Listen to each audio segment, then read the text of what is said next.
start the recording now. Sounds good. Okay, so here is our PC semi-monthly meeting, pseudo-monthly meeting, I guess, for January. This one's going to run a little short, unless people want to talk after I've left, just because I really don't have a whole lot of energy. I'm sick at the moment, but there are some things that I want us to think about and get started hashing out, in particular the World Championship stuff here. But just real quick, some notes that were from the last meeting. Just wanted to point out that Nelson and myself have finished the things that we mentioned on here. DMAZ messaged me this morning about his scans, so he has made those. He just needs to. I just pointed him to the right PC folder for him to drop those in. And I guess actually since I wrote this, there has been a little bit of progress made on the Sauron Masterwork. It just hasn't quite finished yet. Okay. As for the state of the game, we have some better stats now on the server info page here that now divides up between casual and competitive, which had been a little bit of a blind spot. So now it was very nice to see, especially with those Yuletide formats. We were able to see just how much of an impact that those were having on those particular formats. And it has actually led to the fact that the Fellowship Block PC format has passed up Tower Standard. It's next one it would take over is Towers Block, and then at that point it's pretty much in the running for the top 3, which is pretty awesome actually. That the Yuletide events had that big of an impact. We'll want to keep Yeah, that's cool. we'll want to keep up momentum. We'll have lost a little bit this month because we didn't have a weekend league. Too many things just coming all together, I think. And in particular, there was a consideration for the championship stuff, which is why I didn't end up running it. But at any rate, What's the difference between casual and non-casual so competitive? competitive events here are anything that is in a league. So anything that you sign up for in the events tab, Okay, a cool. league or a tournament. And casual is everything else, any table that you start without it being an event, which is why that playtest event is up here, because that's basically a stand-in for the Fellowship Yuletide League. Let's see. So off the back of that, I think that the Yuletide leagues were themselves a resounding success. We had something like 900 games or something played it in it, all told. There was quite a few people involved, or no, not 900. Was 951 players? I think it might have been 951 players, not games, but still, quite a bit of people that were involved with it. I think that the errata have also, by and large, been pretty good. There were a few things that we had to very quickly backpedal on or switch around, but I think that by and large it did what it should be doing. I do think that I would prefer moving forward that we had smaller batches of smaller changes. I did kind of leap on the chance to do a bunch of them all at once, um, making up for lost time, I suppose. But it would be nice if we could get something going a little more regularly as opposed to once in a blue moon. Okay. Could you Sorry. could you call them like version 2A, 2B, 2C, and you got like a 60 card set, but you kind of release 20 at a time. Well, what do you mean? If you feel like we release a new set and there's too many cards to implement.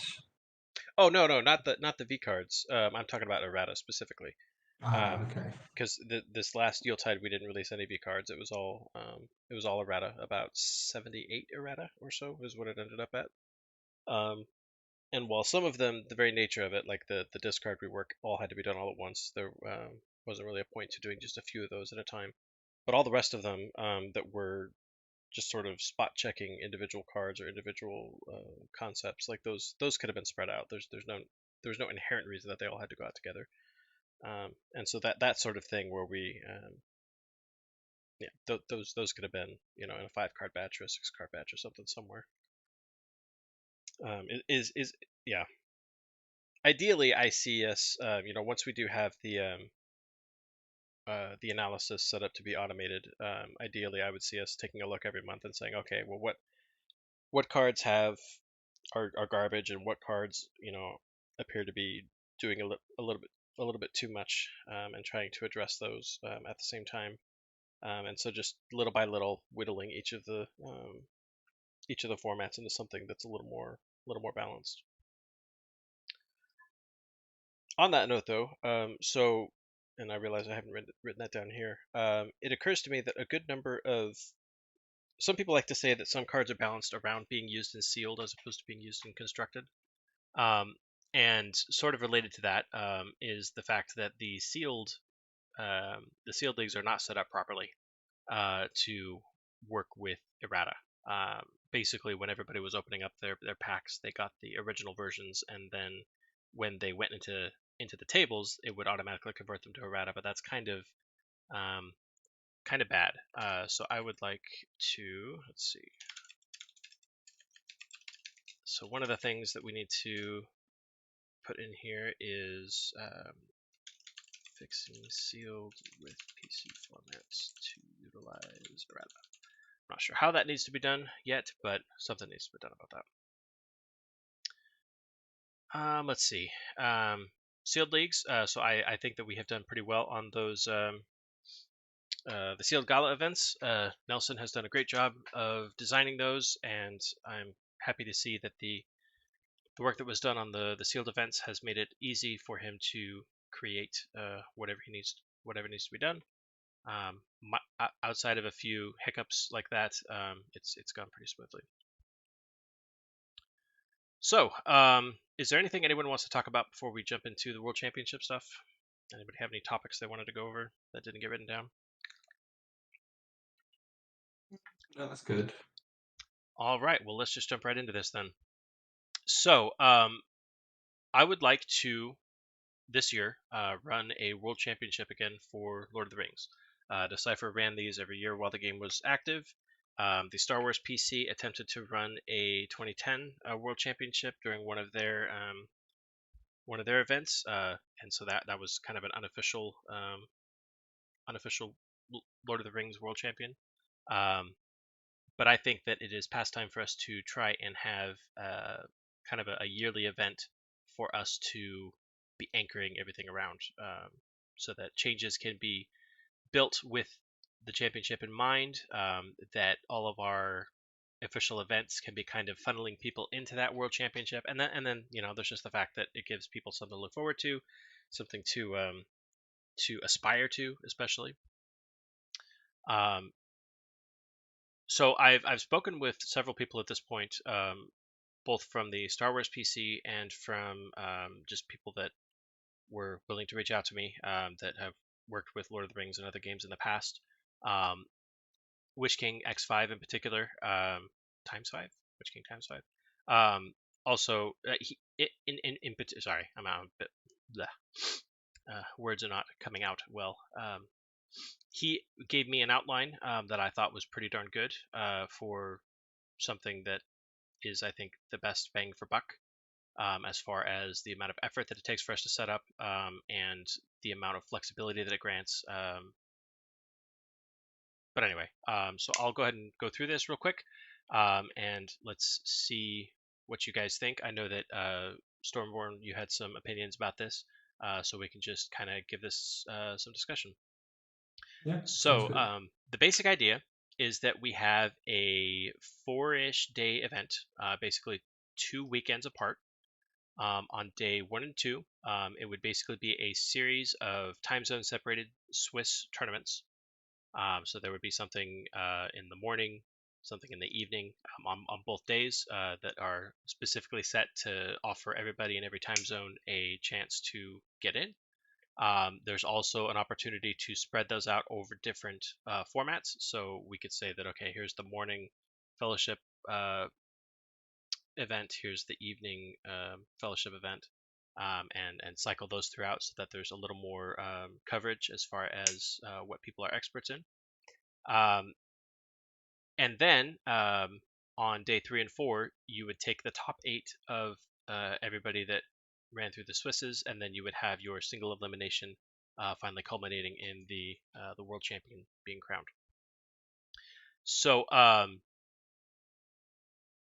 there are a few things about this that I like, particularly in the way that we could be tying this into the weekend leagues that we have. We could, or other events where we can offer buys, not as necessarily standing out of like avoiding rounds in the Swiss, but simply adding on to the people's um, victory score, their or victory count, their score.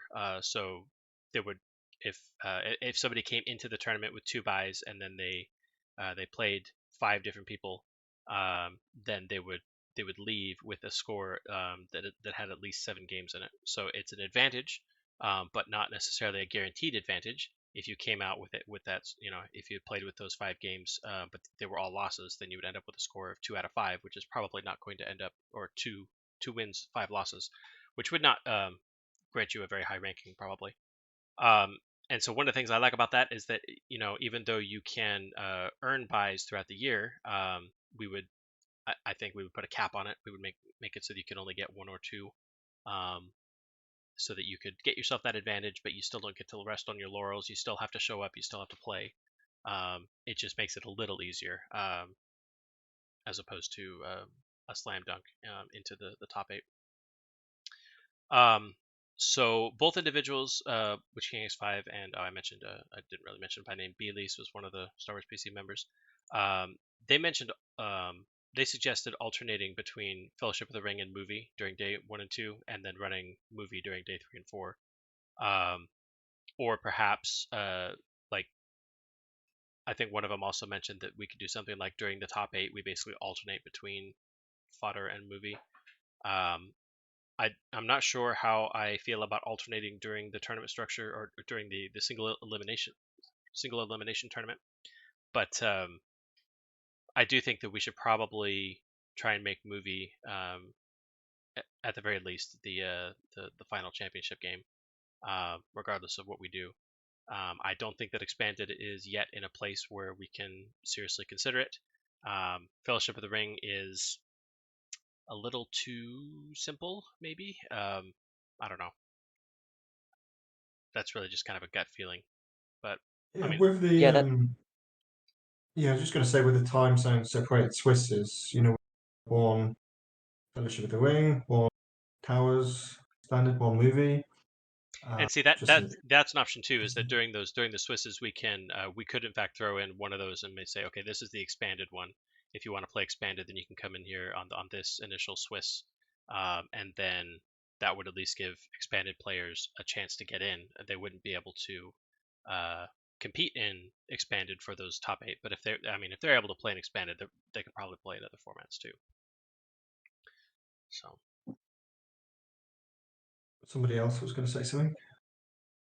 I was just gonna say that movie does sound good for the um, championship format, just because I agree with Ketra that Fellowship seems a little simple for a tournament.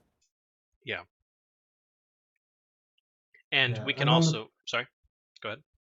yeah, that sounds good. And I think on the buys, my experience is, say if you had 100 player World Championship, you might have 10 players with a buy, and maybe one player with like a double buy, and you'd get buys for like winning a national tournament or continental tournament. So I mean, maybe that scales to every weekend or every month, if we do like feeder tournaments. But yeah, I wouldn't want to see more than 10% of the players having buys, and I wouldn't want to see anyone with a with free buys, for example. That just seems a bit excessive, really. It's a bit demoralising for the other players, even though the way you outlined it is a better system than just giving them free wins within the tournament or Right. 2 wins within the tournament.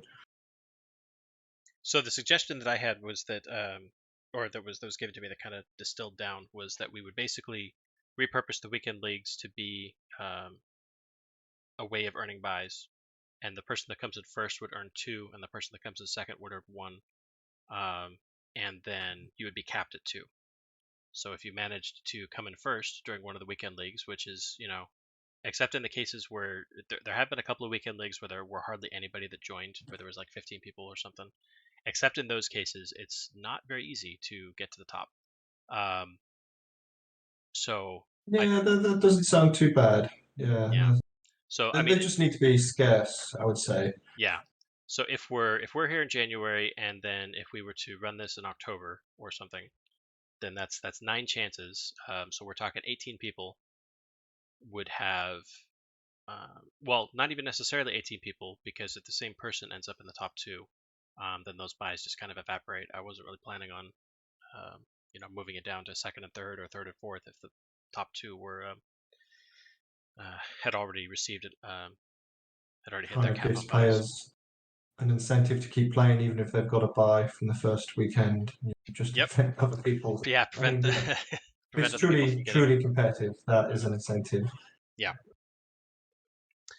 So anyway, yeah, like I said, I like the balance that this strikes. I think, and it also just takes into account the fact that we're going to have some people that are super dedicated and some people that aren't.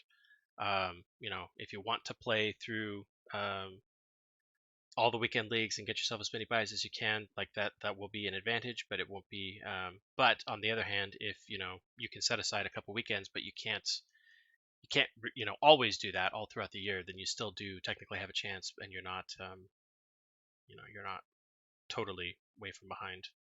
You still got to win games if you're gonna Yeah, get anywhere. and I know we don't know who's going to join in, but I guess we know how many people are regular players. We can kind of make a guess. Said 500 up there. That's more than I would have thought. Uh, So there are do we want a top 326. 16? I would say a top 16 sounds just a bit more A bit what? Sorry. fairer. A top 16 for the final, because really, if we have like a fellowship, a towers, I'm just spitting out Hmm. examples, a movie, and extended to qualify, then it's only really top two that would go through to the top eight in single elimination. So top eight, or top 16 is going to be 8 games, right? Am I doing my math wrong? And Four then games, no? 4 games. Yeah, in Oh, okay. you play a game, everyone Okay. agrees it's So 4-1. okay. Well, okay. In that case, that's probably okay then. Because I was thinking, Yeah, well, top 16 that might drag out a little bit, but I guess I'm thinking more of other formats that have double elimination and stuff, but single elimination wouldn't take up all that much time. yeah, it's always the way, isn't it? You have a bit of luck or not luck, but the Swiss, the good players, rise to the top, and then it can be a bit brutal luck-wise when you make it to knockout rounds. Well, That's top what it 16 is. is an option. I don't hate it. I mean, say Would if we had less than 100 players, going through the first day 1, 2, because maybe a lot of people are busy. Then top eight seems reasonable, but yeah, I feel like if we're 100 higher, top 16 seems better. I like that idea of having a cutoff, so that if we say something like, if there are more than 100, then we do a top 16. Yeah, maybe more than 80, but yeah, Yeah, it's yeah, how you choose the number. That's yeah. that's that's probably More than art X. rather than science.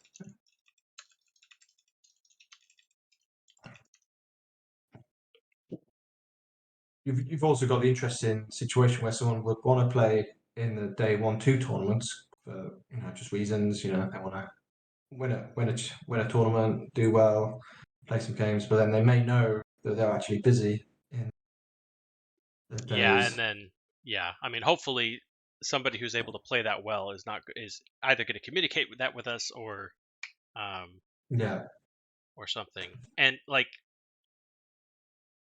I feel like we could also communicate this. One of the things that we're gonna have to do, I don't remember if I put it on here, is that we're gonna need to create like a form for people to sign up with.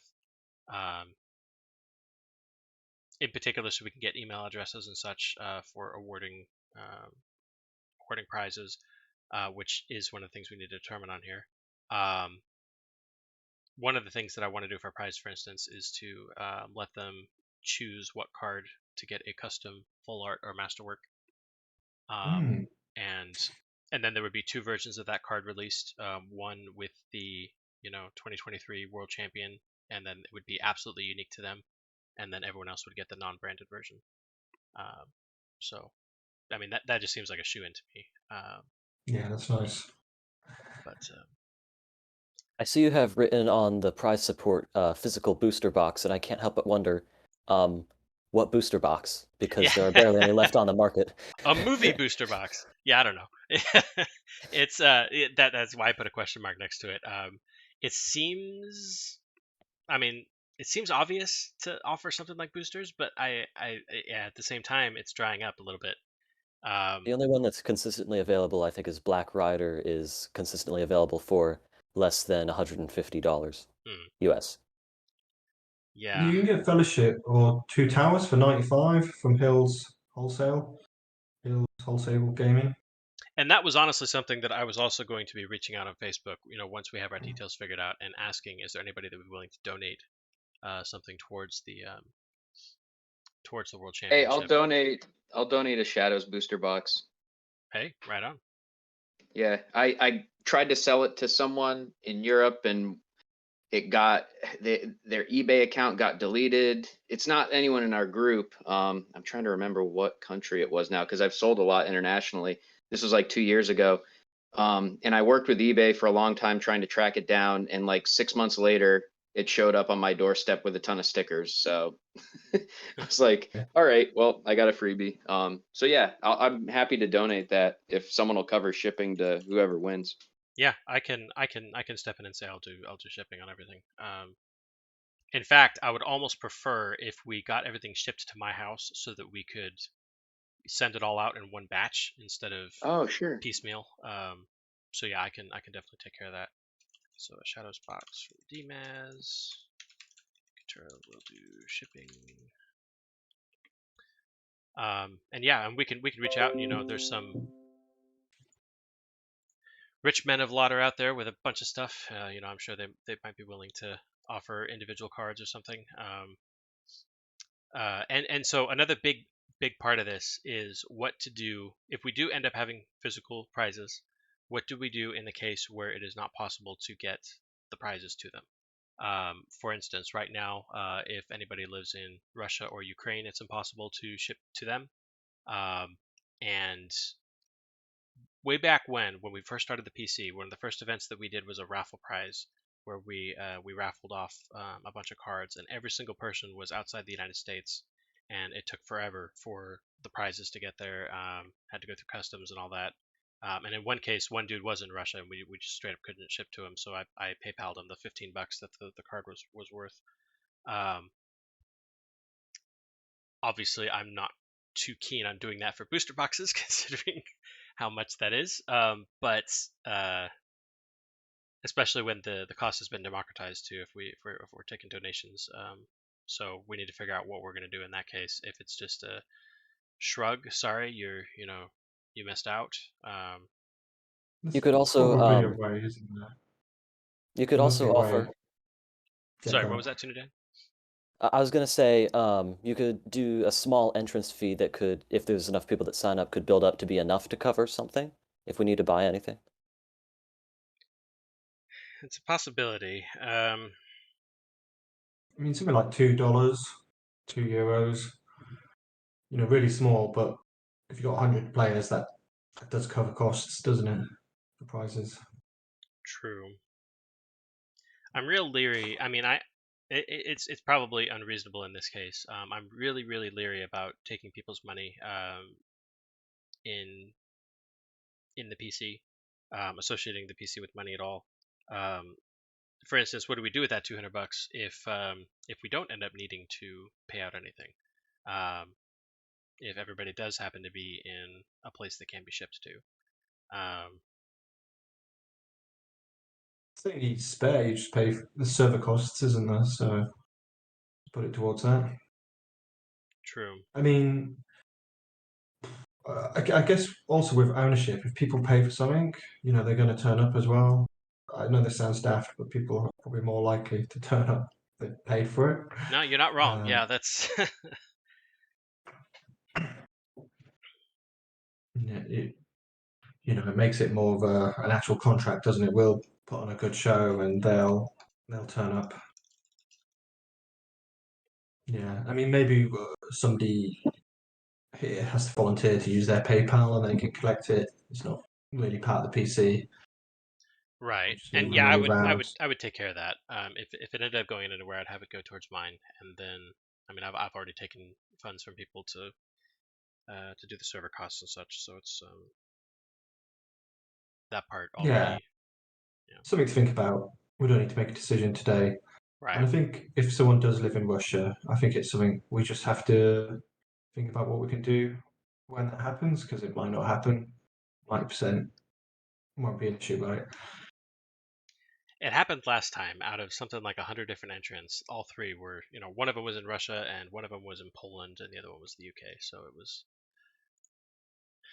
And one of these days, I should, in fact, just to answer that question, kind of like we were talking about before, I should take a look at the IP addresses that people log into and see if we can get a map of where people statistically are coming from. I kind of get the sense that there's a lot of Eastern Europe players. And then there's also a good number in Brazil and in South America. I don't know if I'd go so far as to say that there are more. Well, there might be more players outside the U.S. than inside. At the very least, it's close. Yeah, I think we're getting there. Yeah, Yeah. include Europe as outside the US. So Yeah. I'd be surprised if the US was more than 50%. But Yeah. Okay.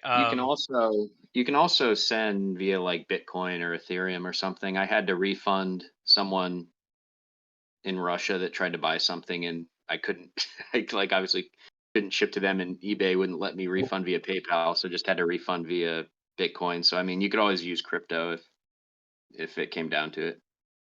Yeah, that's. I guess I hadn't really thought of that. I guess yeah, if they're willing to do it, then that would work. Okay, well, we'll definitely have to think more on prizes and figure out what we're going to do on that. On to these other items. So obviously we're going to do PC formats. There are going to be some people that are going to whine about that. I have already had people in the past try to ask me to run just PC expanded and or not PC expanded and regular standard events, and I just don't have any interest in doing that, to be honest. So related to that, what rulebooks are we going to be referencing? There are only a handful of changes that we've made so far, but we do need to. I think we do need to make those official. So on the wiki, there is the Comprehensive Rules 4.1, which is my effort to combine the Comprehensive Rules 4.0, all of the current ruling documents that came after that, and go back and pull all of the individual rulings from cards that were later omitted because they were no longer in standard.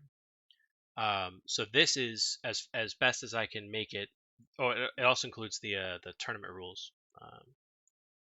But so as far as I can make it, this is a one-stop shop for everything Decipher that they ever ruled on. There was also a 5.0 in here, which is just a duplicate at the moment. And in fact, it looks like it's an out-of-date duplicate. I need to refresh it.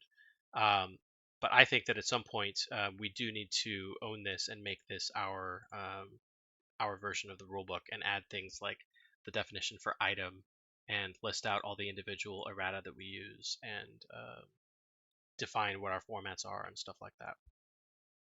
And then if we end up in an enviable position of needing to make rulings during the championship, we can point to this and say these are the rules that we are following. And in the coming months, we might end up actually changing some of these rules, and that would be a place to contain them. For instance, the discussion about the discard pile. I've always found it kind of dumb that you can't look at your opponent's discard pile, and I would like to change that. Something like that would need to be encapsulated somewhere. So I don't know if anybody is would be particularly getting to go. We don't really have a rules person yet. We've all just kind of chimed in on stuff, but at some point that does need to be owned, I think. Any thoughts on that? I think it'd be a very good idea to get something official for the PC out before too much longer. Like a 5.0 is a great idea. But yeah, we need to we've have something we can show new people and be like, this is the current rules if you want to play online in the PC format. definitely. I do think that we've gone overly long on this. Way back when we first released V1, we had some sort of here it is. We made I kind of slapped together something that looks like a current ruling document that just included a handful of the errata in the same format that Decipher did. But it was really more cheeky than anything. I think that the wiki, having it all as the wiki page would be much better. But yeah, we definitely need to keep on top of that, just so that we, if nothing else, so we have something we can link when somebody has questions about that sort of thing. And I think that ideally it does have sections like one of the problems with the current rulings document is that it combines the starter deck tutorial with all of the entries, and I don't necessarily think that those need to be in the exact same document. Yeah, that definitely doesn't. Not to derail your thought either, but in the last week I've had 4 separate people I've been selling sets or trading cards with. I gave a small collection to 2 different people to get them started in the game, and I don't have an up-to-date rulings besides the Decipher one to give to them. And yeah, I linked them to the PC. I linked them to the the different places they could play and do and get into it a little more. But yeah, like I mean, just rehashing what I was saying, but there are new people looking to get in, which is exciting. But we just need to make it a little easier. I think I will also say the videos Matt's doing are fantastic separately outside of our thing. Like, Yep, yeah, his very videos have helpful. been great, and that's something that we want to. At some point, we need to sit down and have a good tutorial series, because his videos have been good for meta stuff, but we need to have a better. The hour-long video that's on there is kind of intimidating. It is, yeah. No one wants to sit for an hour, maybe break it down by like, here's how to best utilize maybe fellowship phase, maneuver, archery. I don't know if necessarily that needs to be broken down that much, but Actually, I think it would does. help. A little while ago, I installed the Pokemon TCG, Mhm. and their version of their tutorial was basically an in-client thing that linked to a bunch of YouTube videos that broke down each individual concept. And at first I was like, Okay. why do you have 50 different videos over this? And then I realized, well, anytime that one of these concepts changes, you don't have to re-record the whole damn video. You just swap out that one part. Yeah, it's Which, not a bad idea, especially if there's a page that links links them each all. one. Exactly. Yeah, Yeah. and then you could just pick which one you need, or you can go through them all. Yeah. Plus, there might be some players that grasp concepts but don't grasp others, and then they don't have to go back and watch how to do things they already know. They can just simply quickly access the video that Exactly. Yeah. Do a Control explains. F and yep. Archery in particular, there's been a lot of questions over the last couple of years, like, how do I do archery? What do I do? And Yeah. it's like So being able to it link to seems the really specific video would be easy for great. people that have done it for 20 years, but Yeah. There's other also people have. there's also the recent errata to Curse Their Foul Feet that will confuse people even more because they're like, wait, Fellowship Archery is being increased in Fellowship. Yeah.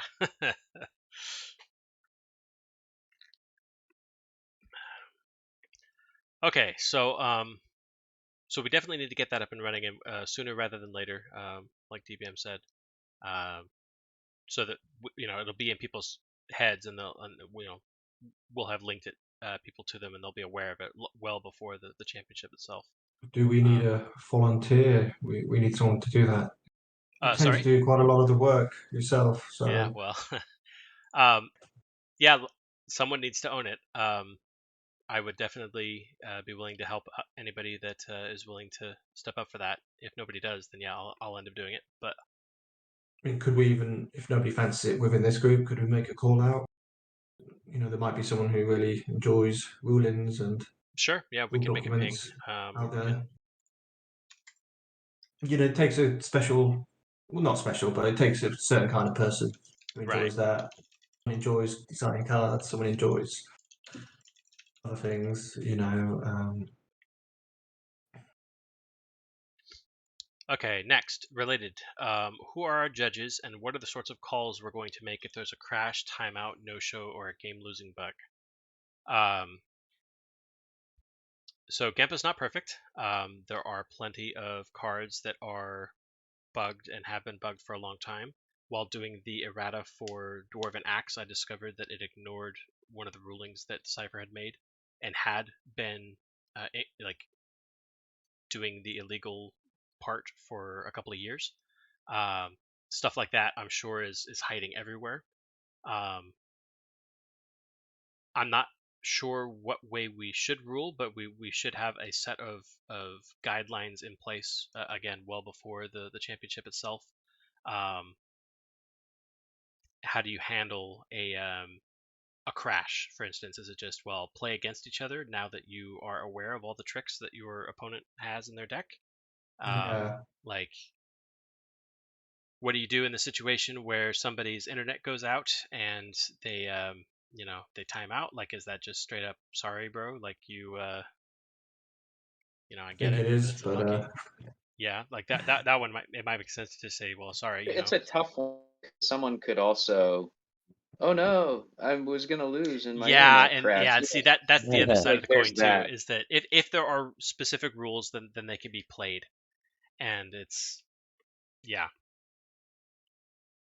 That's the thing that you need a specific judge for, because if someone's obviously going to lose the game, like they can't touch the opponent's fellowship, their fellowship is dying, and they complain about their internet crashes, the judge can just say, sorry, you were losing already, Yeah, something like that. yeah, Well, That's a I good mean, point. I've played in Worlds in the past, and like, if you're late, you're out. If you run to the bathroom, that's your time. Like it stinks, and there's extenuating circumstances, but you don't get a pass for it. right. And I think it should be that way on GAMP. Yes, if there's some power outage that affects 90% of the country, we should probably delay.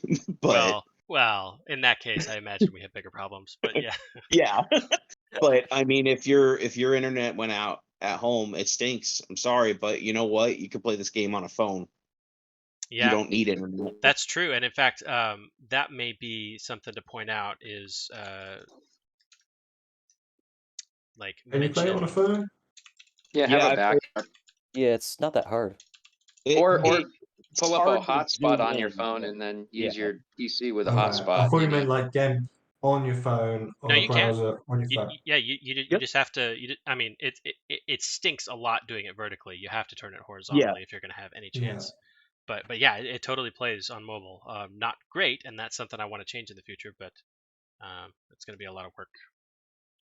I do agree with that sentiment that if people can't turn up on time or they've got issues with internet, I mean, it's just tough, right? If there's 100, 200 other players playing, we can't have those players waiting for that one person. Yeah. Yeah. So I think that being upfront and saying that if you time out, that counts as a loss. That's why the timeout timer is there. And then just put out kind of a Breaks PSA. between rounds as well, like 5-minute break. So whenever the last person finishes, wait 5 minutes and kick off the next round. Yeah. Something like that. Doesn't have to exactly be like that, but yeah, Right. should make sure there's breaks. And if we're going to play 6 rounds, say you might have an hour in between rounds 3 and 4, or half an hour. People can eat, Yeah. do what they need to do. Yeah, and it might make sense to have longer breaks. Yeah, like you say.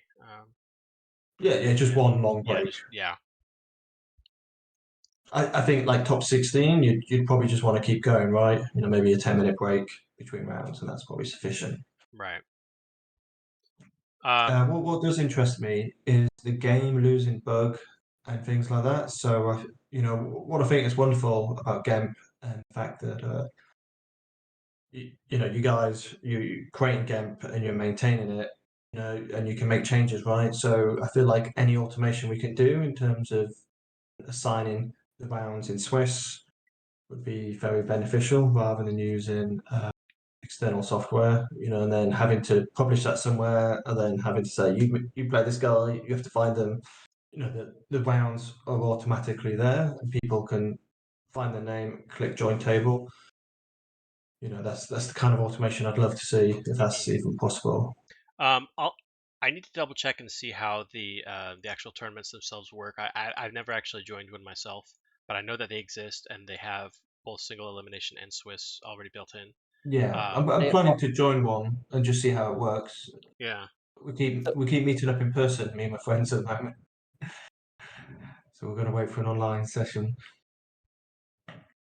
I've played in a tournament once, and so it automatically puts you into a table, um, with a random person, and you just have to click join table. You don't get to choose your opponent.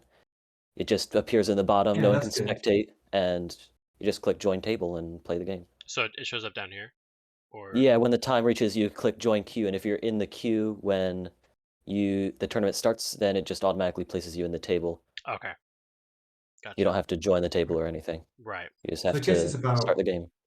expanding that code behind that, isn't it? So we can run a Swiss event.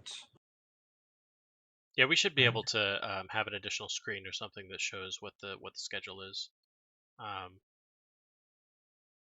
or what it's calculated to be. Like if we're having a 5 minute break or something, then you can see who you're going to be playing. Yeah, so the weekend tournaments, they're like, you just sign up and you play a random person, or you can even play your mate, right?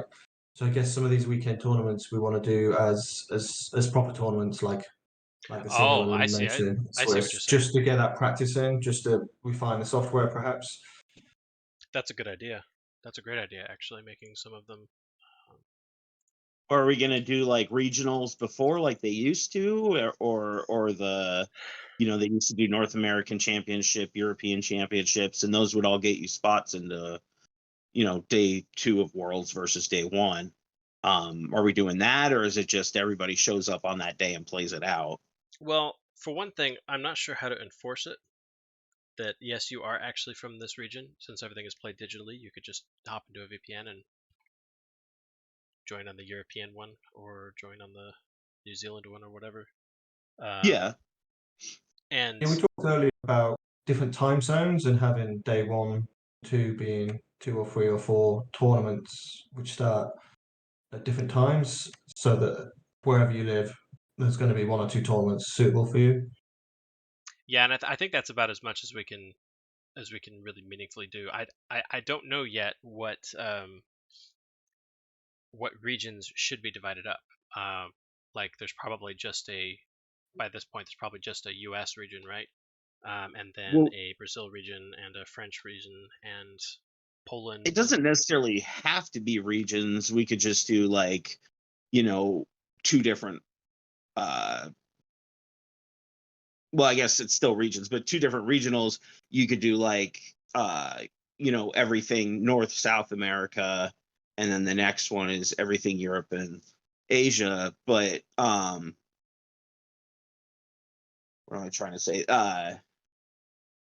Anyone could play in either, because people used to do that. People used to jump on a plane and fly over to Europe and play in the European regionals too. So Yeah, I don't see any problem with just anyone being able to play in either. And maybe it could just be 2 different events that are separated at different times to make it easier for people on the other side of the world, to get to one versus the other. And then if someone else wants to try out in both, maybe they lost in the first one, they could try in the second one, and it gets keep them further going. ahead in the rankings like it did before. Yeah, I feel like rather than expanding kind of geographically, we should expand formats. So we could just have formats in different time zones, and that way someone could be the Towers standard champion or the Towers block That's a great champion, idea. and they could just be at They different used to do times. sealed even to get you in. There used to be a sealed event to play, and Yeah. playing in that got you into worlds as well. So there's a lot you could do with that too. Yeah, so I guess I'm saying the same thing as you. It's just how we phrase it. I think it's a bit old school now to be saying, let's on And the internet, I let's call think that something this an is American Championship. yeah. I think that concept once you decouple it from actual physical region, I think that concept is very compatible with the idea of just off of repurposing the weekend leagues into something else. Um, so that we just say, yeah, okay, so this league is going to be a sealed league, and this weekend league is going to be the Tower Standard League, and so you still earn a buy into into the tournament, but it itself is just following a slightly different format. Yeah, sounds good.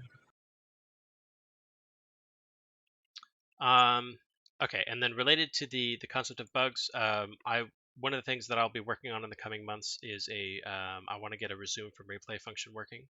I think that will be very useful for a number of things, but most pertinently here, I would like that if there is some sort of game crash, I would really like to be able to say, okay, hold on a second, let's restart the server real quick, and then not only will the people who were themselves not affected by the crash automatically rejoin their games after the server restarts, which would mean I could restart with impunity at any time.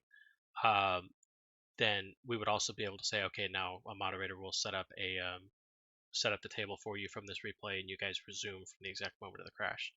I think that this would be the ideal solution. I don't know how much work it's going to take, but if that could be in place, I think that would. I think that is the best solution if possible.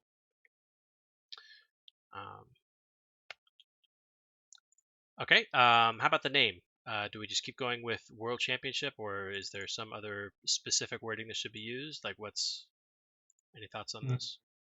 Middle Earth Championship? No, I think World Championship's pretty descriptive. So how is that? Is it supposed to be Worlds, or is it World's Championship, or is it just World Championship? I think it's just World Championship.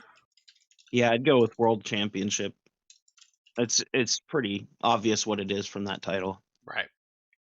And not naming it Worlds will also set it apart from the tournaments that Decipher ran. True. Sort of like Yeah. this is the new era. Yeah, I agree. Signups. So I kind of mentioned this earlier. I guess I did have it on the list. Need to create a form for formally signing up, disclosing email and physical mailing address for prizes, and/or waiving the right to a prize up front. So we could say, for instance, if you're from this list of countries, we can't ship to you, and that would be the time to disclose. If we have a physical prize and you're not able to get it, then this is what's going to happen instead, whatever that policy ends up being. Let's see. Need the ability for admins to add a user-gated Swiss tournament. Okay, yeah. So right now, people can sign up for tournaments, but there needs to be a way for me to go in and say, at this time, start a Swiss with these users, which again we would get from the signups. Commentary. I mean, with that, Sorry. could people not register themselves? And you have it comes with a pop-up box. You ask for their email address. You ask them to sign up to our terms and conditions. It is something that could potentially be incorporated into the client itself. We could theoretically have a special event in here, maybe a new World Championship tab or something, with an event that you could join, and then it would pop up the Google form right in the client. That's not a bad idea. Just would that save work? Maybe it wouldn't. I think that one thing it would do is it would make it impossible to sign up someone else's account. Because if you're clicking on it within GEMP, then I can record the fact that they signed up, and then on top of that, it would get linked to the information in the Google form. Because otherwise, yeah, I mean, I could jokingly go in and, or not even so jokingly, try to put in my own address for someone else that I know is going to do well, and try to take their stuff. Let's see. Special.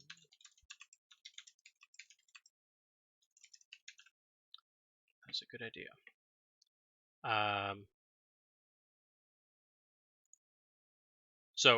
But with this scheduling though, either manually or having some sort of tool that we can do to get that set up. I mean, it's gonna have to be able to feed from the specific list of people that have signed up, and right now that functionality is not in there.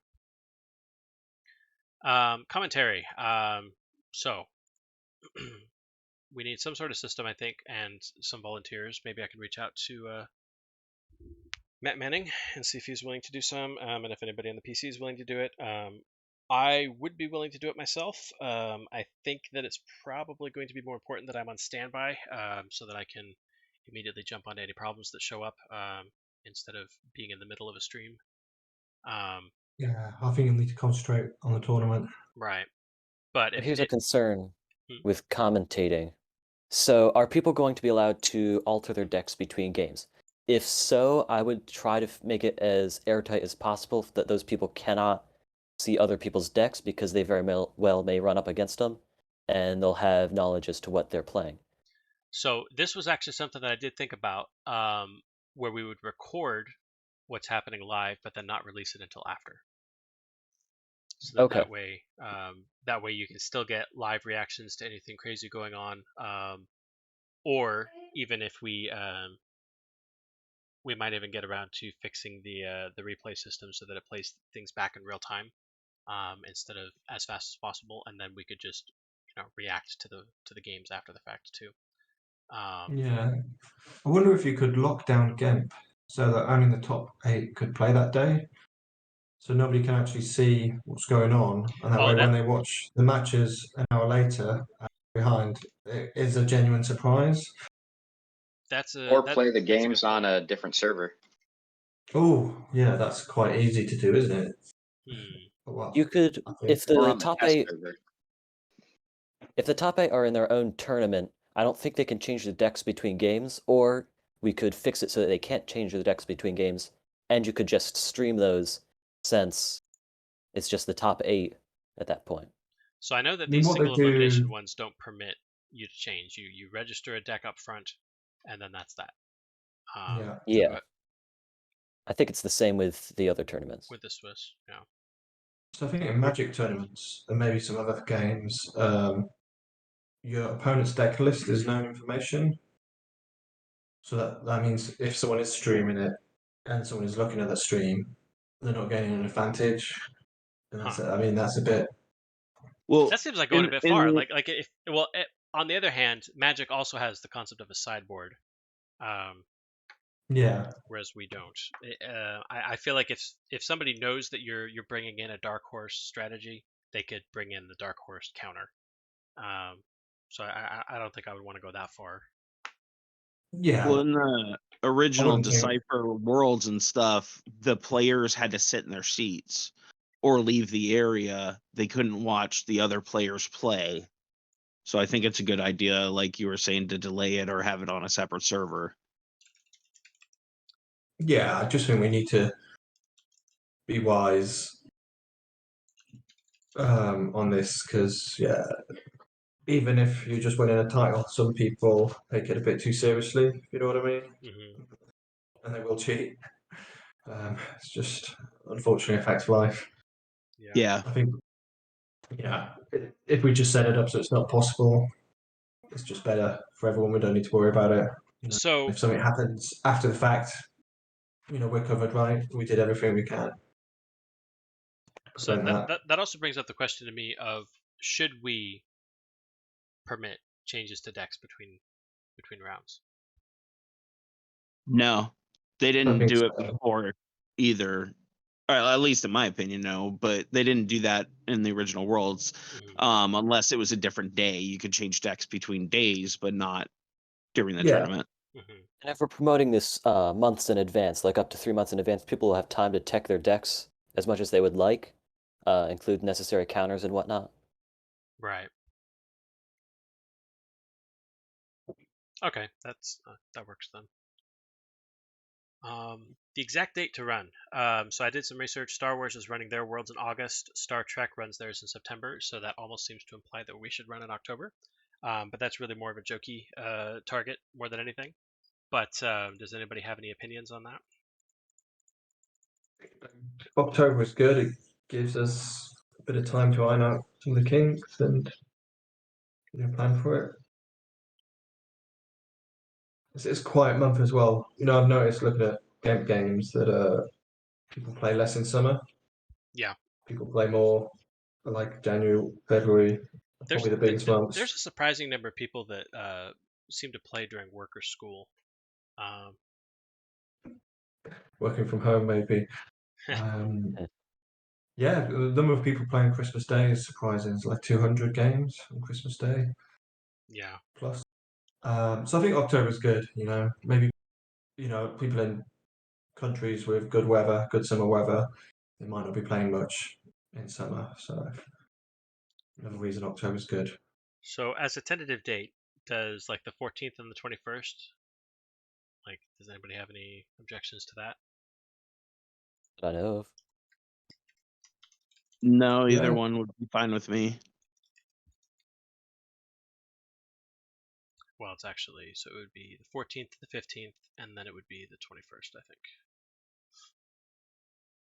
So here's a question: do you want V2 King of the Golden Hall in this tournament? Is it going to be done in time? That's kind of why I was asking. And, As far as I can see, it should be done by August, and that's a conservative look at it. if but- it's done like in time enough for people to incorporate it, then I would say yeah, we would include it. If for some reason, like if it released in September, I would say no, because that's probably not enough time for people to actually really dig into it.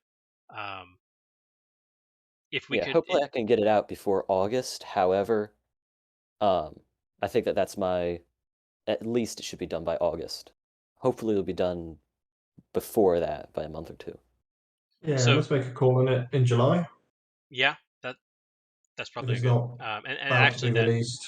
that ties into the very next point very well. Once dates are declared, ensure that there is an errata and V card freeze for at least 1 month, maybe longer. And I would also, this is just something that I enjoy in other games, and maybe it doesn't apply so much here. But in games like Dota, when they have their World Championships, there will almost always be a patch just after to not even necessarily to knock down any of the strategies that were utilized at the World Championship, but just to kind of kickstart the next round of innovation. That okay, that's how you beat that particular season. Now it's on for the next season. Here's a bunch more changes to throw that many spanners into your works. Well, yeah, what Decipher used to do was the same. They they would do errata and stuff if they felt they needed it, but right before World Championships, they would just make the card illegal to play. Yeah. If they found a broken loop or something before it, like right before it, they would just make it unplayable, and then after that they would do the errata. I think that's a great idea, waiting the month or whatever in case we find something. And that's actually a fair point. I hadn't thought about broken loops and stuff. Like, so I kind of differentiate errata between balance errata and like bugs. Like, for instance, when whoever was started putting together the Boromir and Rivendell Yeah. Gateway. Yeah, Solarus's infamous Yeah. Rivendell loop deck. Yeah, with the infinite Twilight thing. Yeah, that struck me as a bug. Right. That's not a balance thing. That's a complete oversight that nobody really saw. And so things like that, I would be willing to errata like even shortly before, if it's a bug. But maybe I don't know. Maybe that shouldn't be the policy. Whatever policy it is, it should be published and it should be well known. Yeah, you want to get as many contingencies as possible listed before, because otherwise people just cry foul, Yeah. whether or not it is. Yeah. Okay, so let's say infinite loops will get errated at any time. Balance issues will be addressed post championship. And then does a 1 month buffer sound like enough time, or should we extend that out? I think 1 month's reasonable. Personally, I think that sounds good. It's desirable, right? But I guess we don't want to commit to 1 month under all circumstances, right? Well, like so it was said, if a broken loop's found, or something which isn't quite as bad as that, but something that's pretty bad. Yeah, that it should be a Well- goal. Well, then that's where you do the versus banning the card. Like, before that month you can errata it.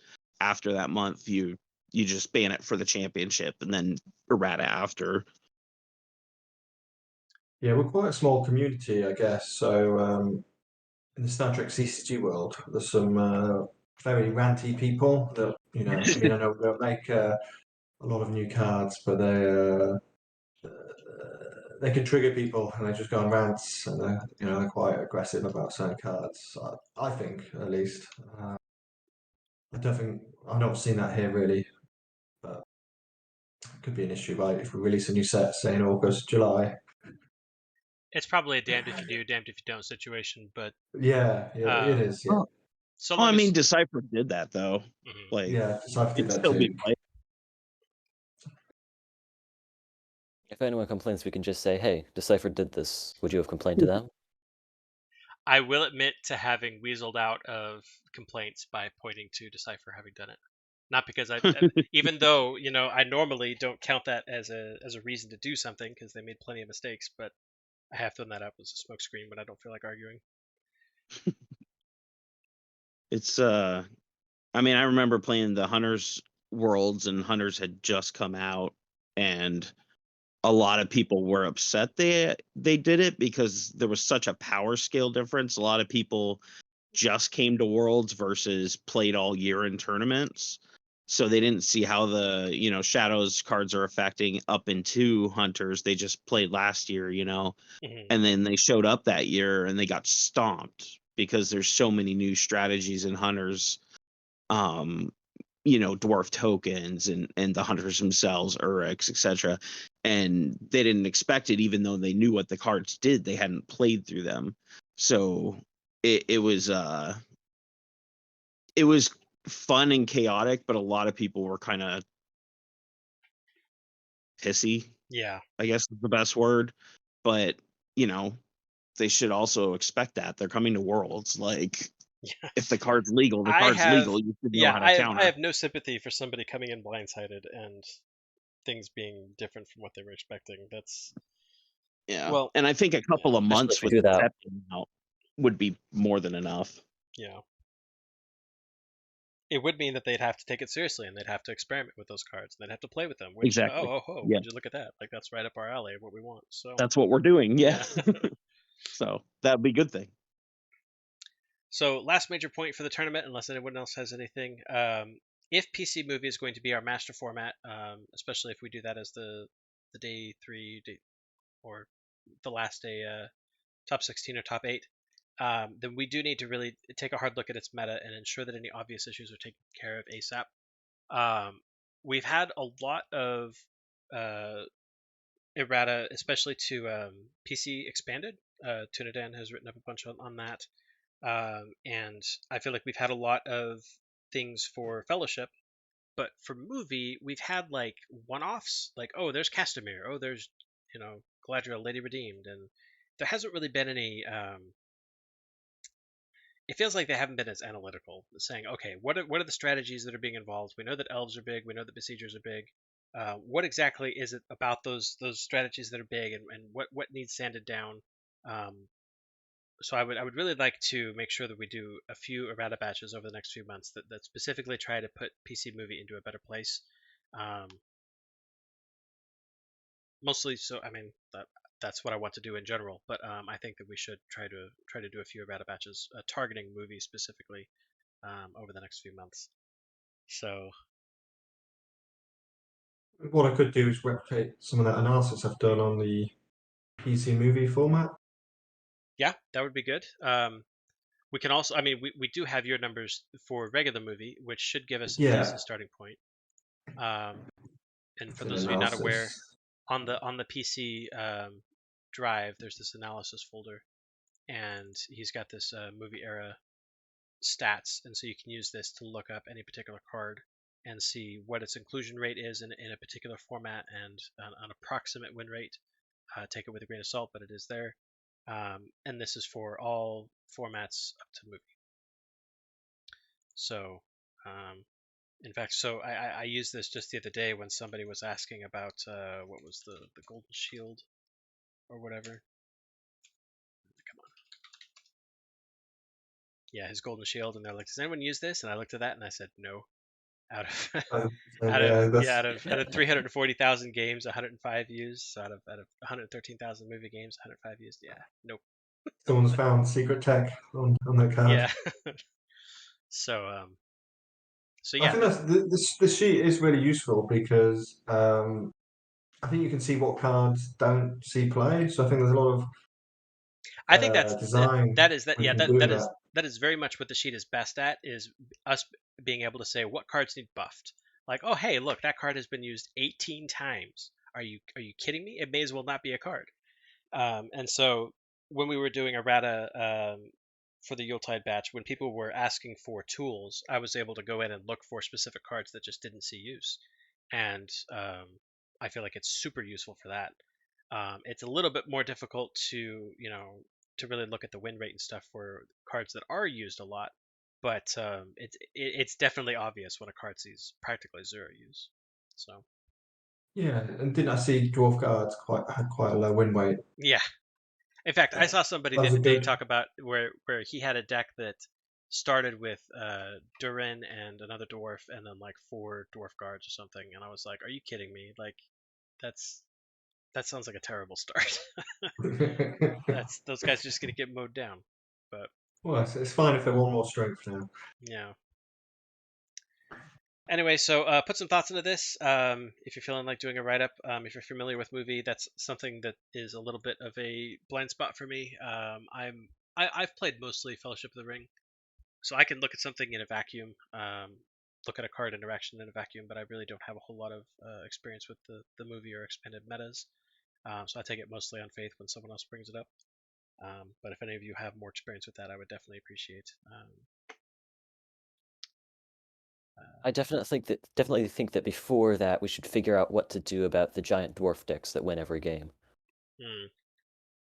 Because I Okay. see Enduring and I don't know how to pronounce his name. I just pronounce it Sergeant Draenio. Sergeant But Drano, yeah. yeah, okay. Running their ridiculous decks and winning game after game after game without much contest. Hmm. That's interesting. Is that a PC format or movie format? Even in PC. So Their shadows are definitely weaker in PC, but the fellowships Yeah. are just as strong.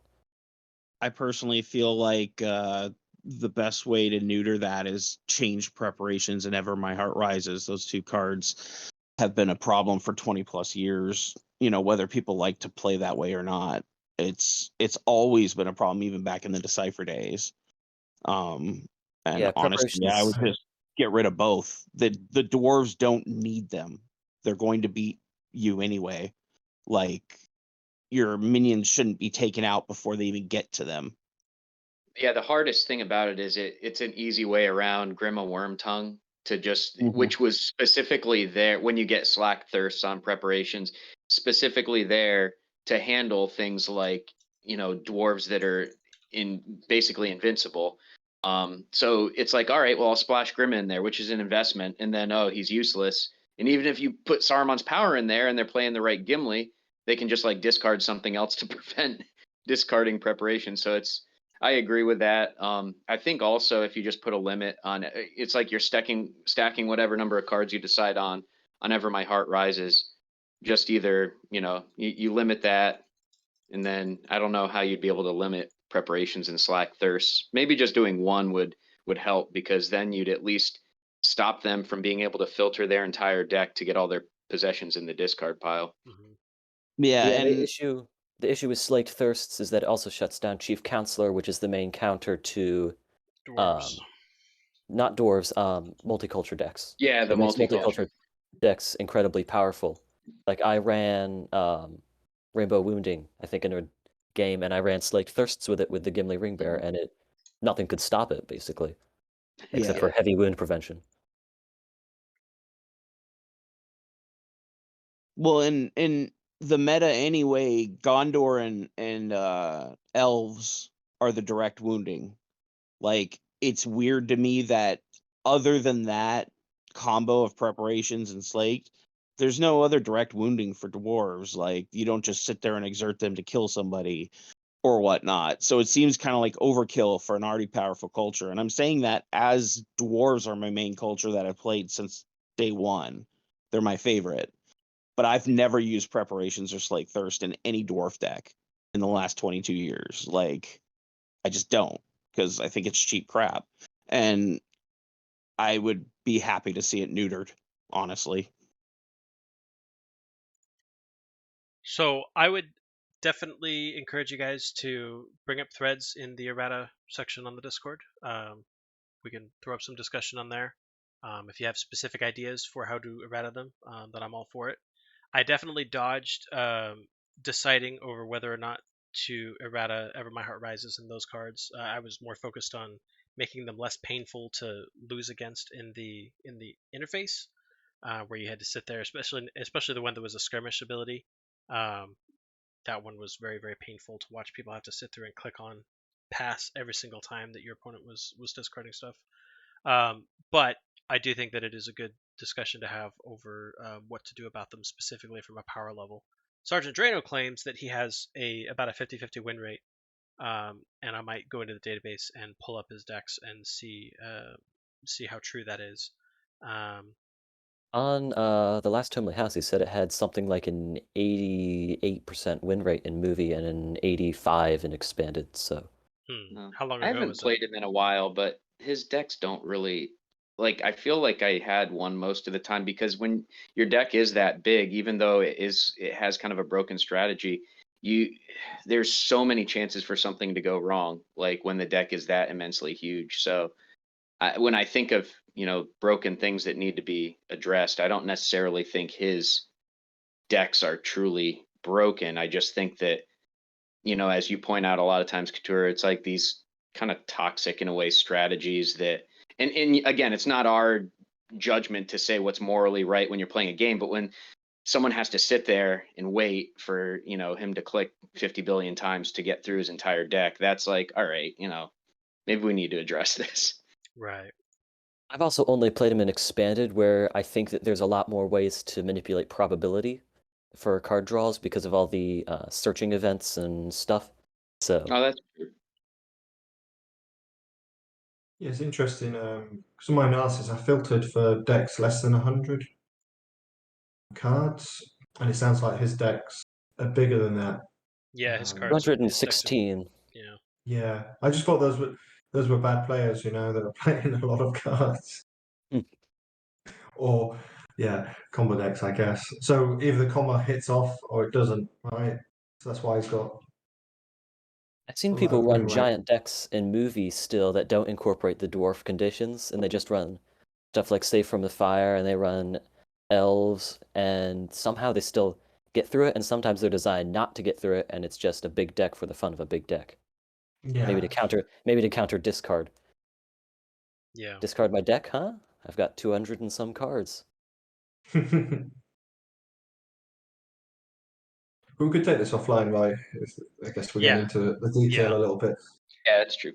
Yeah. So yeah, let's definitely throw some threads up and we can talk about those in more detail.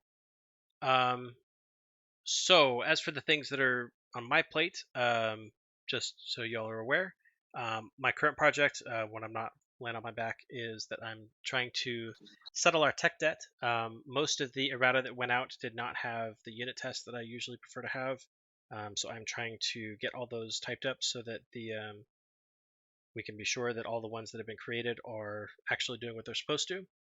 In particular, I discovered while doing this that the errata that we put forward for Horn of Helm doesn't work because it turns out that every single card that is currently coded that checks for the number of Free People's Cultures, it doesn't use a shared function. All those cards recreated that logic themselves. So there was no one place for me to go to say, okay, yeah, just decrement the number of cultures you can spot.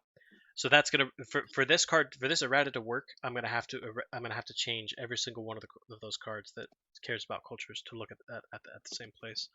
And so I'm sure there are other situations like that that are lurking. So I want to get that settled. The Yuletide errata need added to the wiki. I was just in the process of that when I got sick here. That's almost done. I've got the images already on there. I just need to, basically copy paste a bunch of things 78 times. Let's see. Adding mute capability to GIMP. There are some people that piss other people off. And I feel like we need to have a halfway between banning and ignoring them. And so I think being able to mute individual players and saying that, okay, if you're going to be abusive in how you speak with other people, then we're just going to say you can't talk for a while. And the way I'm thinking, it would block you from saying anything in game as well as in the hall. Yeah, I guess you'd want to say that this person is muted. Otherwise, people are like, "Why is this guy ignoring me?" Yeah, there would have to be some sort of some sort of indicator. Next after that, what I want to do, well, actually, probably the next really is the stuff in anticipation of Worlds, the resume from replay that I talked about, invite-only tournaments, chat announcements for sanctioned tournaments, so we could say something like, round 1 has started, round 2 has started. So even if you aren't in it, you could see that, okay, this is something that is happening. I think that Tournaments already do chat announcements, I believe. Oh, well, okay then. Look at that. One item already marked off the list. I believe. I can't remember correctly, but yeah, we're definitely Yeah, gonna it have to do does. some testing. From what I remember, it gives you when the round's gonna start and like when it has ended, and I think there's like a 1 or 2 minute gap in between each round. Nice. And then one of the things that I've been waiting on for a while that I need to start working on a little more seriously is an overhaul to the JSON definitions. One of the things that really bothers me about these is that they don't have the game text or anything associated with each card. I would like that to be a thing so that we could start, like having translations for Tengwar, and it would let us do fancy things too, like being able to replace cards dynamically. So that like there are some people that have complained about full arts and stuff, and they want a setting to be able to replace it. And at the moment, I don't really have a way of doing that. So could you not replace it with a standard copy of that card? Is that quicker? So that the person that's playing the Tengwar card, they see the Tengwar card, but the opponent sees the standard copy. Maybe that would involve editing the game hall, which is one of the worst coded sections of the. Yeah, fair enough.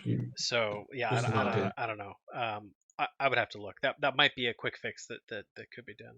But there's some other things that I would really like to utilize that would require that as a foundation. So Yeah, I'm just thinking if you'd have to copy and paste all the game text if it's not already there somewhere. That sounds like no, a job. I actually have utilities okay. that I've written that take the same Nandeck spreadsheets that we use for generating cards and will turn them into the proper JSON segments. You're far ahead of the curve then. Yeah, I ain't copy pasting 3,500 things. Like 60 errata, that's one thing, but and then also just so everyone is aware, there is a guy on the Star Wars CCG side that has been chomping at the bit to overhaul GEMP's UI. So I have been working with him on the side. You may have seen a few of his pull requests being announced there in the GEMP dev channel. So yeah, that may actually end up happening sooner than I had ever dreamed. So we may have that in the future. Is there an end date for that? End date? Oh heck no! It is such a fraught situation. Like even as he was looking through here, like he would come to ask me questions, and he's like, I can't believe how terrible this is all set up. But he apparently does this as a day job, so he's well equipped to do it. That's an amazing find then, if we can get him. So this, for instance, I had thrown him that one Pokemon library that someone had did, and so he was just experimenting with the CSS and such, and so it would be really nice to have some sort of effect like that.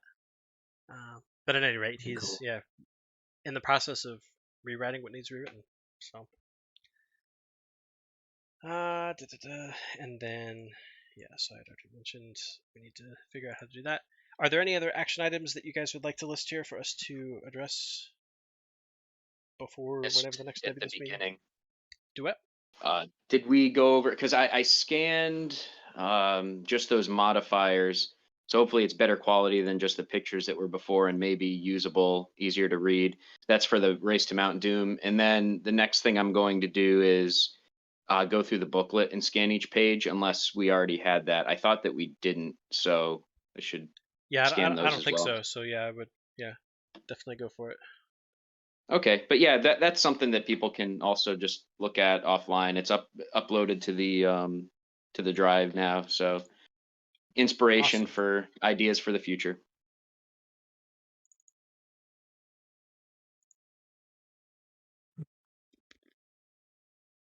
Nice.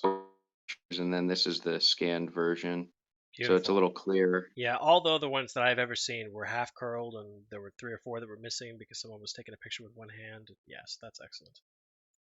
It might be a little off kilter. It was very curled, Yeah. because it comes in that tube, but I was able to get it to seat mostly okay in I the mean, this scanner. is the So sort of thing that I had before, so like I'm much yeah. prefer having that. So All thanks right. for doing Yes, that. we got something to work with. All right, I'll work on scanning through the book too and get through that. Right on. Cool. That's all for me. Thanks. All right. Anything else? I'd Anyone? also Oh, I'd like to say, so you were mentioning some of the weekend leagues, they would be for where they would be winning buys. So I would recommend, so I've mentioned this before, running more than one weekend league, maybe two, because um we'll be doing the alternate prizes, which would be a buy in Worlds. So perhaps running another weekend league with the normal masterwork or full art prizes. I wasn't necessarily planning on only having the buys. I was just adding that on top of what we already award, which is the 1 Okay. participation prize and then the top 10 prize. It's just that I there would still think it's also a good be. idea to go to 2 leagues It per might. month because right now we're only running 12 in a year, so upping that to 24 will give us a lot more of a share in the competitive stats for sure.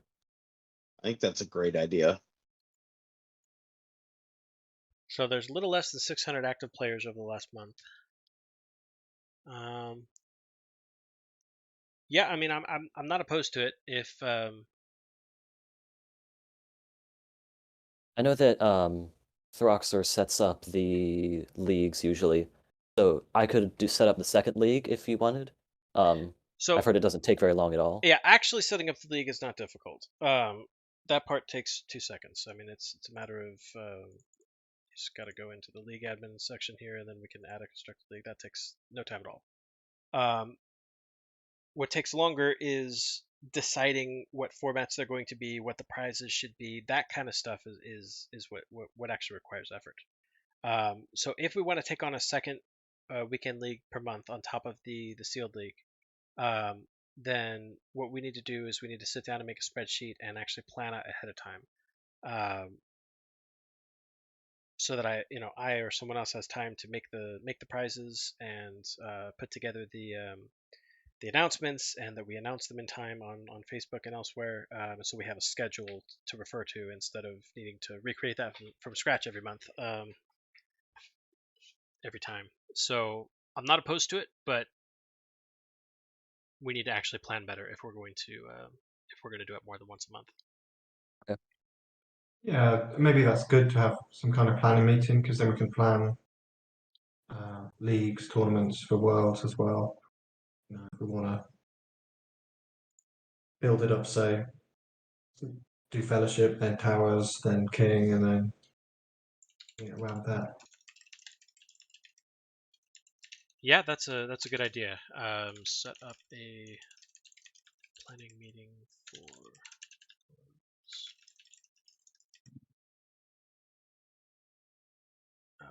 build up. Yeah, and I think it's important, I think we talked about giving out 18 buys. I think that's a good number. We don't want to escalate that. That'd be my concern if we had more tournaments, events, which resulted in buys being given out. So let's see. If it's coming up in October, that'd be February, January, February, March, April, May, June, July, August, September. So we're looking at 7 events before that happens, which means a maximum of 14 plus 7, 21. Yeah. Yeah, that's reasonable. And then if we did 2 per month, then yeah, that would go up. There's nothing saying that we would have to award the same number of buys in each one either. I mean, if we're going to have one that's more competitive and one that's less competitive, or maybe it even makes sense, kind of like you mentioned, just making one weekend league the casual one and one the competitive one, where there's only buys on one of them. That Well, if we're going to do a couple of regionals as well, those could include 4 or 8 buys. Yeah. So it sounds like we could have 14 from weekend events, and then if we do another few events, gets the number to the right so end goal. my only thing here is that I have exactly 0 experience running like actual sanctioned tournaments that lead into each other, and so I have no grasp on the math or anything like that. So I am all for having things like regionals and so forth with an increased number of buys and such, but I don't understand enough to be able to like put that together. So if anyone wants to make a proposal about it, I would be much more comfortable like leading the discussion to analyze the proposal and take a look at it. But I just I have a hard Be time happy saying to yay put or something nay. together. Yeah. So let's put it out there so we can all discuss it and we can ask experts to weigh in on it or whatever. And then yeah, I'm willing to discuss anything. Although we should try to at least get a vague sense of what's going on before the weekend league for February, which gives us a couple of weeks at least to get most of what we're doing figured out. Yeah, well, yeah. Let's kick that off. Maybe I can put something as an initial proposal, and we can expand on that. Sounds good. Just specifically for Worlds, Yeah. so it could be running parallel to whatever we've got planned for the weekends, Right. the weekend leagues. Okay. Any last minute stuff before we head off? All right. Well, thank you all for showing up. We had quite a few people that were in and out, so thank you for joining and thank you for your contributions. I guess I'll see you next month, hopefully. Great. Yeah. Thanks for hosting. Yeah, no problem.